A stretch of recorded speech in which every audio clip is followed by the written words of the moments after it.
paniniwala o ginagawa ang mga tao na inakala nila na ito yung tama na ginagawa, no? At kaya nga ang mga tao ay nakontento na sapat na sa kanila na mayroong relihiyon, simba, nagdarasal, tumutulong. Parang sa paningin nila ay sapat na yon. Pero sa ating pinag-aaralan ay ang Bible ay nagtatama o nagtutuwid sa atin sa ating mga pananampalataya na ipinamana sa atin ng ating mga ninuno na niyakap nila pero hindi nila naunawaan. Tapos ay ipinasa sa atin na wala rin pagkaunawa. So dahil walang nagturo sa atin, inakala natin na yun ang tama. So ito ay yung pananampalatayang nasa isip lamang. Na wala talagang direktang nagtuturo sa atin mula sa Bible.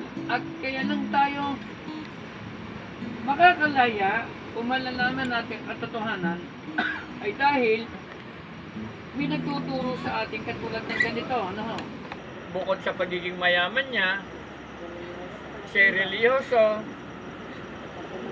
patulungin, padasalin, lasimba. At makikita natin, sasabihin ng tao, wala naman akong ginagawang masama. Siguro, kaya ang sagot nila siguro. Ibig sabihin na siguro. Pero, ang Bible ay nagtuturo sa atin para ipabatid sa atin na hindi sapat na meron tayong relihiyon, hindi sapat na ikay palasimba, hindi diging religyoso, dasalin, patulungin, palasimba.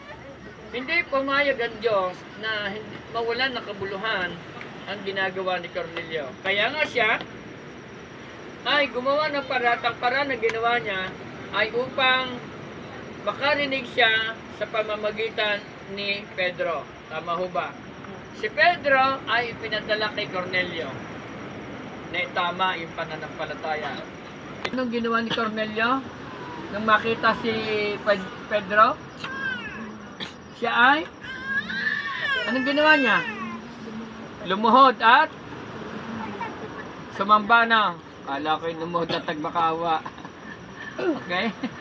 So lumuhod siya at pala isang malaking kabulagang espiritual at isang kamangmangan na pinagtatawanan tayo ni Satanas. Iluloko na sabi niya. Kaya nga po tayo nag-aaral para maging malaya. At sa pangangaral na yon ni Pedro, doon pa lang matatanggap ng pamilya ni Cornelio at ng kanyang mga tauhan ang katiyakan ng kaligtasan. Sa paraan ng pakikinig at pangangaral ni Pedro sa pamilya o tauhan ni Cornelio. At lahat sila ay naligtas. Pamilya niya, mga kamag-anak niya, tauhan niya. Kaya nga sila ay naghihintay. So, ano yung naitulog nito? Nalaman nila katotohanan.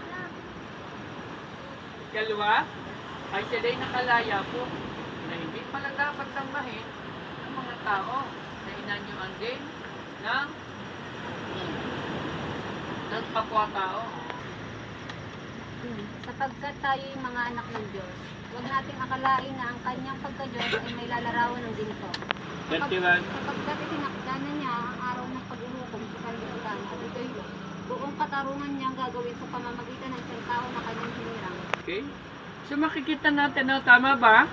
So, ang Diyos ay hindi may lalarawan ng, paano daw, nasabi niyan?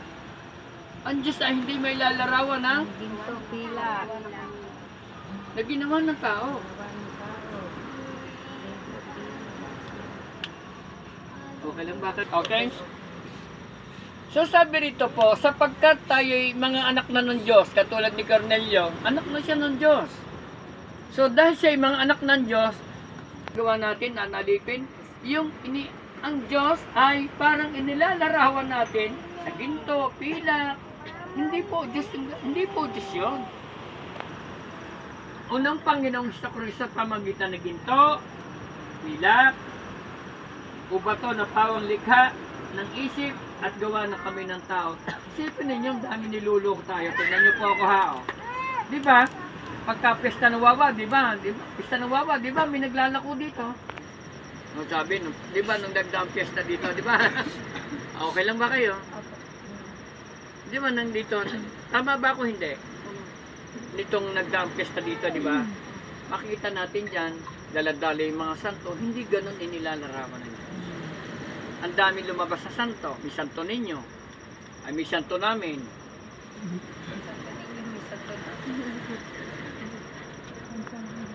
Di ba? Santo ninyo, santo namin. Ibig sabihin doon, okay, ano lang ho yun? Sideline lang yun. Pilak ba? May ginto ba?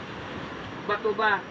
So sabi, yung bato pala, pilak, ginto, ito pala ay galing sa isip ng tao, nagawa ng kamay din ng tao. Katang isip, tingnan nyo, katang isip na ginawa ng kamay ng mga tao. At malinaw na sinasabi dito ng Diyos ay Espiritu. Nakita niyo ba ang Espiritu? May nakakita na ba sa Espiritu? O, di ba? Okay. Slide. So sabi doon, yung lahat ng may Espiritu ng Diyos, tingnan niyo po, ang nakakaunawa na sumamba sa Diyos, yung may Espiritu ng Diyos. At dahil kayo ay merong Espiritu ng Diyos, tinanggap niyo si Kristo, nang tanggapin niyo si Kristo, ay tinanggap niyo rin ang Espiritu Santo. Espiritu Santo kayo. Hindi natin pwedeng maunawaan ang sumamba sa Diyos kung wala kang Espiritu ng Diyos na galing sa Kanya. At kaya nga tayo, ang Diyos sa Espiritu, kaya tayo makakasamba sa Kanya sa Espiritu. Hindi nakakarinig, Sipon ng hindi nakakamoy, hindi nakakakita, higit sa lahat, hindi lalakad. Ito yung kamangmangan na pinagginawa sa atin. Yun po yung ginawa ng pangangarneto sa buhay ni Cornelio. Tama ba? Okay lang kayo? At tayo rin, naging biktima rin ng maling katotohanan yan. Ng maling katuruan. Biktima rin tayo. Hindi natin masisisi ang tao. Wala naman tayong dapat sisihin. Sabi kayo na may mga rebultong sinasamba niya. Hindi natin sila dapat sisihin. Dahil sila, katulad din natin, tayo naging bulag din sa mga katuruan na yon. Ano ang dapat natin gawin? Katulad ni Cornelio, kailangan siya ay makarinig ng pangangaral.